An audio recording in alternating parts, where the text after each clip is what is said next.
জায়েদা 4 রাকাত পড়লে সওয়াব, না পড়লে গুনাহ নাই। ফরজ 4 রাকাত পড়তেই হবে। মাগরিবের নামাজ মোট 7 রাকাত। ফরজ 3 রাকাত পড়তেই হবে। সুন্নাতে মুআক্কাদা 2 রাকাত পড়তে হবে। নফল 2 রাকাত পড়লে সওয়াব, না পড়লে গুনাহ নাই। এশার নামাজ মোট 17 রাকাত। সুন্নাতে জায়েদা 4 রাকাত পড়লে সওয়াব, না পড়লে গুনাহ নাই।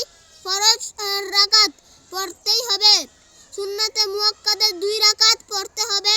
বিতির 3 রাকাত পড়তেই হবে। নফল 2 রাকাত পড়লে সওয়াব, না পড়লে গুনাহ নাই। নফল 2 রাকাত পড়লে সওয়াব, না পড়লে গুনাহ নাই।